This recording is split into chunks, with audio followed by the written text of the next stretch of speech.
Enzo Recto, kalaban ang katiwalian at kasinungalingan, kakampi sa katotohanan at kabutihan.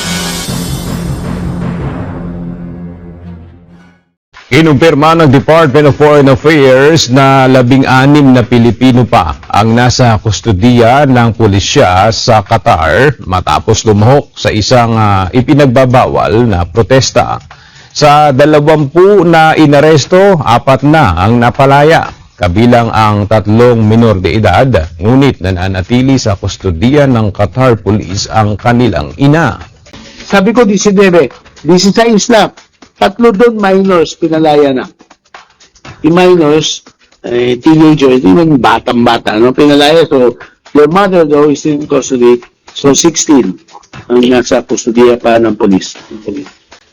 Ayon kay DFA Undersecretary Eduardo De Vega, patuloy ang investigasyon at maaring palayain ang iba, ngunit may posibilidad din na sila ay makasuhan at makulong ng hanggang 3 taon. Ipagkakaloob ng pamahalaan ang legal na tulong sa mga Pilipinong nakakulong. Umaasa ang DFA na mapapalaya ang natitirang 16 at mapatawan lamang ng multa sa halip na masintensyahan. Obligasyon ng pamahalaan na tulungan ang ilang Pilipinong naaresto at nakadetine sa Qatar dahil sa umano'y hindi autorisadong political demonstrations, ayon kay Presidential Communications Office Undersecretary Claire Castro. Wala po tayong sini-sino, wala tayong diskriminasyon patungkol dyan. Basta kapwa Pilipino, tutulungan yan ng administrasyon, saad ni Castro. Kasunod nito, idiniin din ni Castro na hindi pipigilan ng administrasyon ang mga patuloy na sumusuporta kay Digong Duterte dahil karapatan nila ito. Nung araw po na ito ay napabalita, agad-agaran po ang embahada natin po ay tumulong po agad. Nagpadala po ng labor attaché, isa din pong lawyer para po malaman at mapaglaban ang kanilang mga karapatan. At maliban po dyan ay kung ano pa po ang maaari natin ibigay na tulong, let's say mga care packages, na sa abot makakaya ng ating pamahalaan, ibibigay po natin sa ating kababayan sa nasabing bansa. So, hindi naman po sila pababayaan doon na po makulong, ma'am? Ay, hindi po. Obligasyon pa rin po ng ating pamahalaan, ng administrasyon, ang mga Pilipino, anuman po ang kulay nila. Wala po tayong sinisino, wala po tayong discrimination patungkol po dyan. Basta po kapwa Pilipino, tutulungan po yan ng administrasyon. Apo. Follow up lang, ma'am, yung ibang mga Filipinos na nagrarally pa rin para dito kay dating Pangulong Rodrigo Duterte, katulad po sa Davao nung kanyang birthday, marami pong nagtipon-tipon sa ibang lugar sa bansa.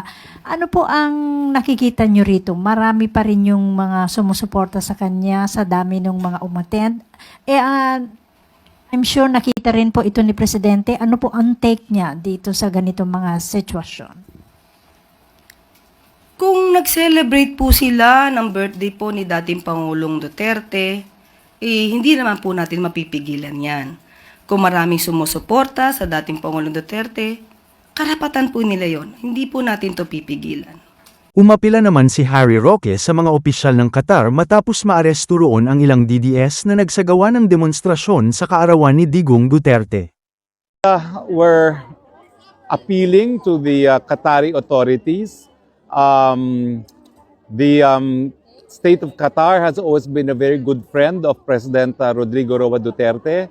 We're appealing to you to understand the sentiments of our countrymen. They love the president and they cannot accept the fact that he is now here at The Hague, held as prisoner by Westerners. No? So we have a common history of being colonized by the West, and I hope you do understand why the Filipinos love President Duterte. So again, it is an appeal to our friends in Qatar. Please show maximum tolerance to Filipinos who only wanted to show their love to President Rodrigo Roa Duterte. Nagdagdag pahayag naman si DFA Undersecretary Ed De Vega. Nilinaw din niya na hindi lang 16 ang mga nakulong kundi 17 ito. Nagbigay din ng paalaala si De Vega sana'y maging leksyon ito sa ating mga kababayan. Yusek, we were talking about yung mga na-detain na Filipinos sa Qatar. I wonder, first of all, if you could give us an update. Kamusta na po sila? And 16 pa po ba yung nasa detention? Okay. There's a slight error there. I was quoted as saying 16. It's 17. 17. 12 males, 5 females. Okay. Okay, so 17. They're still in detention. Our embassy is there. Binibisita sila. Tuloy pa yung investigation ng police. And according to our embassy, walang indication gano'ng katagal pa ito. But after the investigation, either i-release na ng police or i-charge sila.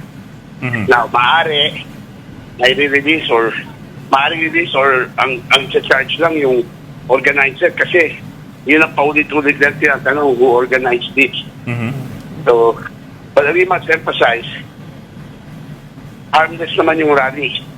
It was a family gathering, a picnic of sorts. Kaso, hindi pwede sa Qatar, Right. yung mga political demonstrations. Sir, They're very sensitive. Pakakari kung may special permit, but usually, hindi pwede. So, nevertheless, warningan na sila. And, by the way, meron tayong 17. But it could have been more. Marami lang sumunod sa advisory ng embassy. right. So, this shit until tulungan natin. Sir, sino nga po ba nag-organize? Do we know? Ang nag-what? Ang nag-organize ng rally? Well, through the internet. In fact, ang ginawa nila, sa beach resort sila, out of Doha, I don't know, paano nagawa na, pinababa yung sinabi na may discount yung entrance fee. So, para hikayat yung mga tao na tumama. Wala naman sinabi na bring paraphernalia. Pero mga iba nagdala ng resort ng t-shirt para kay Digong. Ayun ang mga hinuli. Yung mga walang na ganun, hindi hinuli. Now, we will find out in time ano po to. Actually, this is the kind of activity na, kunyari, sa Western Europe, sa Netherlands, ginagawa without a big deal. Pero iba pong Middle East or countries like China, Singapore, ayaw na ng mga political demonstrations with foreigners. So, ganun po nangyari. No? So, andyan naman ang embassy. Pati yung neighbor, yung migrant workers sa ng DMW, we have our funds para provide them legal counsel kung nakatuwan sila. Yusek, kung nag-work sila dyan sa Qatar, di ba dapat alam nila yung mga rules dyan na talagang mahigpit sa mga political demonstrations? Whatever the purpose. Lalo na yung mga ganyang gathering. So, bakit parang bago sa... Well, may isang dahilan siguro, well, one, they were not paying attention.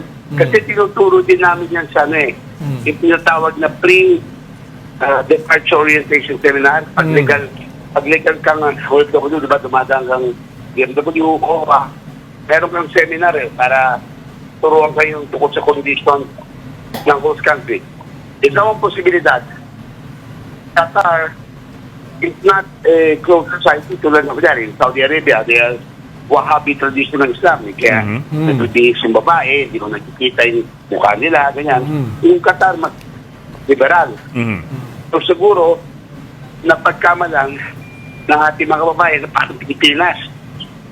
Pero, maaari, hindi bawal mag-date ng lalaki-babae. Hindi kailangan, walang religious police. Pero, sa political law, they have strict rules. So, sana maging leksyon na to para sa ating mga kababayan. Bunyog, halikan na kasama ka.